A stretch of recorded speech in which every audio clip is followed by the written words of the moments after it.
feeling the temperature, the pulse of the room now that you're back? I kind of think I approached it from a standpoint of like treating it as a new situation, treating it as coming into somewhat of a new team. Even though I know everybody in the building, even though I know a lot and I know the program, but I think it's big to get back in and learn everybody because, like myself, I've been away for a year. I've grown in a lot of ways and matured in a lot of ways. So I'm assuming that everybody's done the same, maybe not Diggs, but, I think I'm excited just to get back in and learn everybody and kind of get back into the flow of things. Thanks. Greg? Hello, sir. Welcome back. Appreciate it. First of all, we've been told, is it true that you had offers for more money elsewhere? I had something like that. Why was it important to come back? It seemed that you had your mind made up. This is where you wanted to be. Yeah, I mean, for me, it just was, I think for me, I never really wanted to leave in the first place. And obviously business happened and I had an opportunity to go play in the city I grew up in. And so I thought that was cool. And then I wanted to come back at the city I kind of matured in. So for me, I think it was cool to be able to kind of make that happen. Me being able to represent myself. I always thought it was cool when you had those agents out there that were able to kind of get the player what he wanted. And so I wanted to be home, and this was another home of mine, and I want to be back. Jen? So in your time away, and hello, by the way, it's good to Hola. see you. In your time away, did you learn more about leadership or about yourself? That's a great question. I would say a combination of both. I think coming into a new team, obviously I was, a lot of people knew about me outside of like the Rams organization, playing them so many times, but coming in and trying to learn a new scheme, learn new people, get entrenched in a new culture, definitely opened my eyes to a lot of things, but I felt like I was able to do that. Able to, the guys were grateful enough to allow me to lead them as much as I could with with already having established guys there. And so, I think it was both. I learned a lot about myself. I learned a lot about things outside of football. Corbin? Hey, Bobby, welcome back.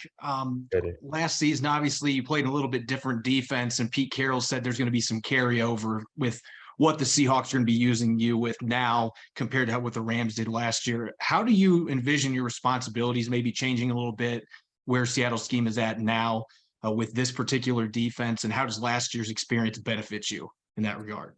Last year, I was fortunate enough to the scheme that I went to with the Rams was a scheme that that Seattle was transitioning to, and so I was able to kind of play in that system for a year, get a little bit of understanding. I think the biggest thing that will be the adjustment for me is learning the terminology that they use and learning the different intricacies to how they do it. But I mean, they still gonna be running some of the stuff that I've ran when I before here. So I think it'd be a combination of some of the stuff I ran before I left, some of the stuff that they ran while I wasn't here.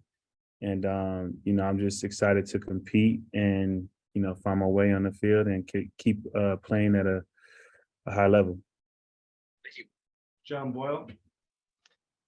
Yeah, Bobby, welcome back. As you said earlier, you didn't even want to leave here. Things maybe didn't end the way you wanted. What about the Seahawks organization made you want to be back here, even if things didn't go as planned a year ago? Just the culture, the relationships that I've built over the years within the organization, outside of the organization, and just the love that I have for the city. I just think that it was something that I wanted to get done, something I wanted to have happen. I've been around for a long time, so I saw, guys leave this place, and I also saw, opportunities for guys like Marshawn. I was able to come back. Sherm almost came back in different situations. And so I just thought it was the right fit for me and the right fit for my family. Tim Booth. Hey, welcome back. Appreciate it. Can you walk us through the process of kind of how things played out after you got released by the Rams? Like, were teams calling instantly, or was it sort of a several step process to get to the point of deciding to come back here?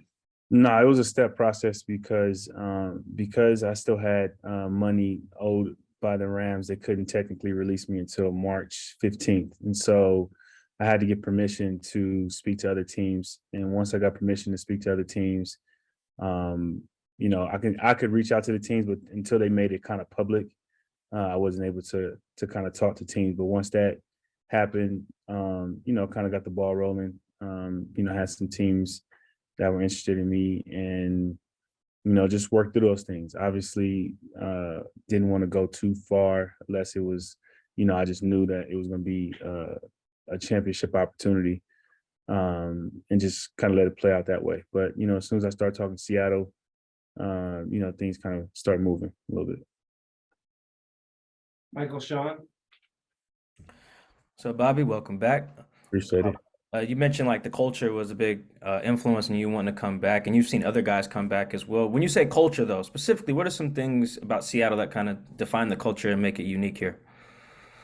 I think it starts with Pete. I think it starts with him, his leadership, the way that he brings the best out of people. I think that's it. But then just the community, not only inside the building, but outside the building. I mean, the fans are the best fans in the world, and they are behind you 100%. And so just the whole thing versus the players, the coaches, the energy, the vibe, is kind of just all of it together. And then on the field, after you were released, you said something to Jordan, I think it was on Instagram, like, yo, this is your defense now. With you coming back, playing next to Jordan when he's healthy, do you imagine the same role for yourself as like captain, every down guy, calling the plays again, stuff like that? We're gonna figure all that out. But I mean, I think to me, as an older guy, it's always your job to uplift the ones around you. And whatever that looks like, it's never really the same. And so when I left, I had no intentions on coming back. And so this was just something that happened. And so as we figured everything out, I think it could be a collaborative thing. I don't think it's just a one person thing. I think it kind of was that way because I had been a part of the team for so long, and I was the oldest, and so it just made sense. But coming back, I think it could be a collective effort, and I just want to be the best version of myself. Thanks. Nico. Thank you, Bobby. Welcome back. I just kind of wanted to see if you could give us a little bit of insight of maybe how that initial talk process, both with Pete and John, was like, considering, your relationship with the club and you being an iconic figure here and all.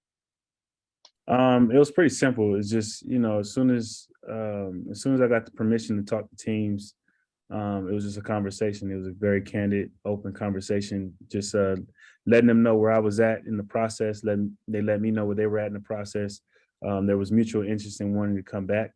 And so that's really all I wanted to know, whether or not, that it was even an option to come back. And kind of once I knew it was an option, we just started to see if it made sense. And, as I spoke to other teams, it was just something that just kept moving along and eventually got to the point where it's at today, where we ended up coming to agreement with something. Bob. Yeah, Bobby, welcome back as well. I assume you've been in and out of the building a few times now. What's it been like kind of being back, I assume, the last week or so? It's been great. Just being back in the building, seeing everybody. Not everybody's in the building, so I haven't been able to see everybody, but just being able to come in the building has been cool. I mean, honestly, like I said, things didn't end that great. And, I don't live that far from the building. So, I would drive by and not have too many nice things to say about the building until, this happened. So it's good to be back in this place. Tim.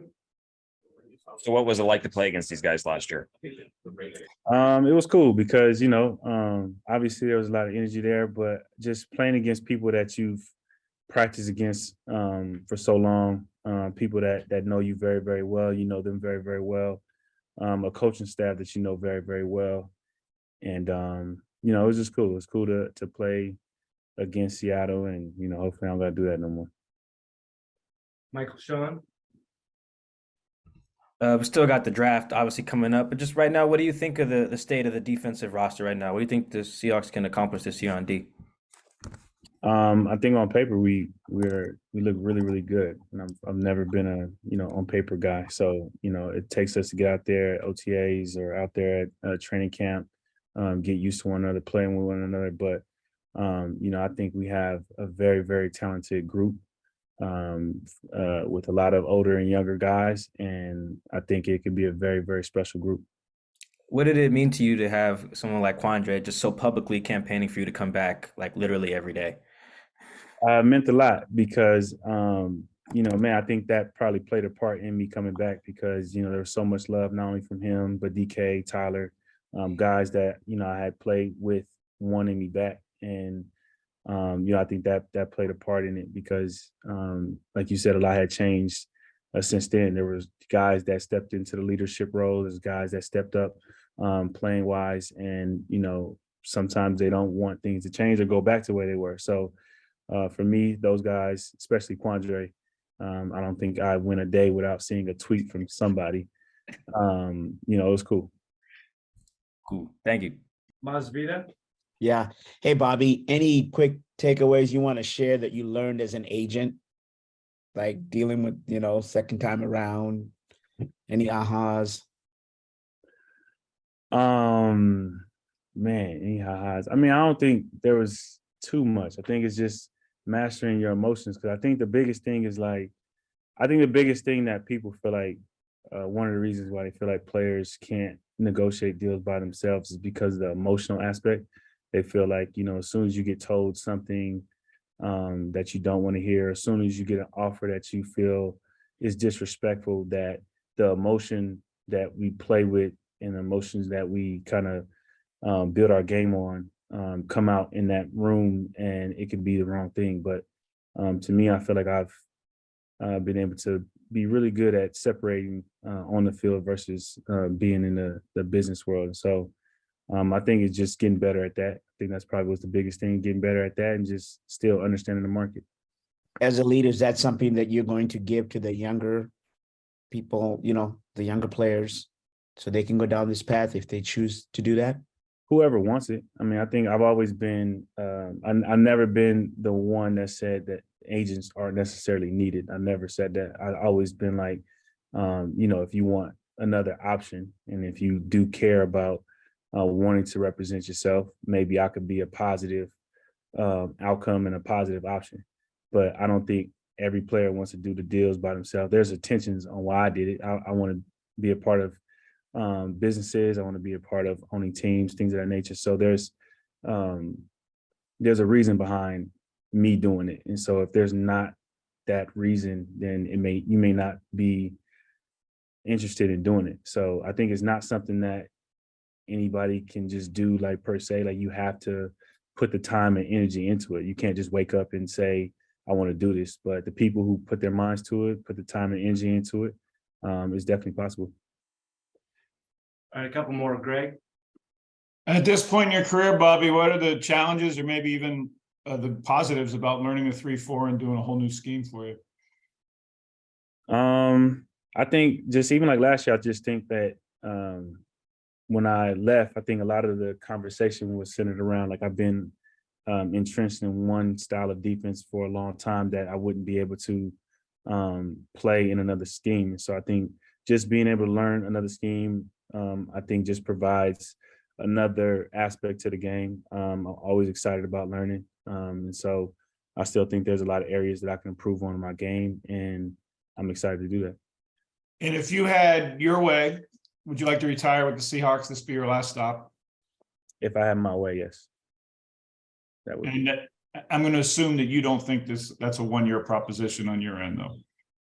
No, I hope to play longer than this. Thank you.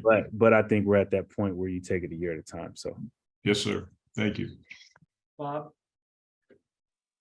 Yeah, Bobby, you mentioned earlier competing to find your way onto the field and all that. Is that obviously you didn't have to worry about that most of your Seahawks career? I mean, is that sort of do you feel like you're coming in kind of a different role or whatever this time around? No, I just think it's just a mentality thing. Like I'm just coming into a new situation, and I think regardless of it, whether it was when I came here as a rookie all those years ago, or came to LA, and I'm coming back here, I work for everything, and so I just don't want anything to be given to me. So I plan on working and letting the chips fall where they may.